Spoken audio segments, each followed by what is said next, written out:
Thank you for watching and welcome to our little corner of magic. A fragment of promise. It was a bitterly cold morning at the castle. Frost laced the windows, and the first snowflakes drifted lazily past the towers. The last of the pumpkins from Halloween sat slumped in the courtyard. Their sagging, wrinkled faces resembled old men huddled together against the cold. Jean walked quiet in the corridors, nose buried in a book about family histories and inherited magical abilities. Her breath came in small puffs as she turned each page. Then, "Just where do you think you're going?" came Severus's voice, low and sharp, "without letting me know your whereabouts first." Jean glanced up, startled but smiling. "Must I always report my every step to you, Professor?" She teased. "I know you mean well, Severus, but even you must agree a witch deserves a moment's peace." His gaze lingered on her, readable but edged with faint amusement. "Just don't be late for class," he said quietly. "I'll need extra assistance today." "You'll have it," she promised. By the time the students began to gather, the classroom was alive with chatter.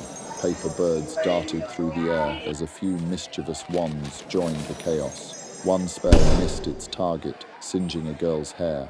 Another struck a shelf of herbs, sending vials shattering across the floor. In the commotion, Jean's boss lady mug, left on Severus's desk from the night before, was struck by a stray spark. It shattered.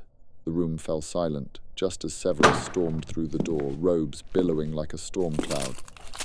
Just what is the meaning of this? No one dare answer. Jean arrived a breath later, freezing in the doorway as she took in the ruin. Her eyes darted to the floor, glinting shards of black and gold among the spilled potion. Pieces of her mug, her mother's gift, lay scattered like broken promises. Severus noticed too. His jaw tightened, and for a brief, private moment, regret flickered across his face. He had always despised that mug, yet seeing it broken made him feel oddly complicit. "Every one of you," he said at last, voice low and cutting, "is responsible for this atrocity. 100 points from each house and a month's detention. Now, clean up this mess and get out." The students fled without a word. Jean stepped carefully across the floor, kneeling to gather the fragments.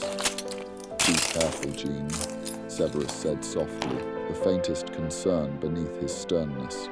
She lifted the largest piece in her hand, the bit that still read, "Boss." Her eyes shimmered, but steadied herself. Neither spoke. The silence was heavier than scolding, deeper than comfort.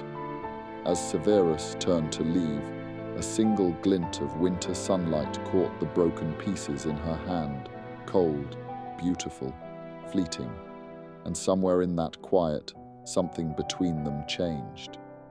Love what you see, subscribe and be a part of our journey. It's far from being over.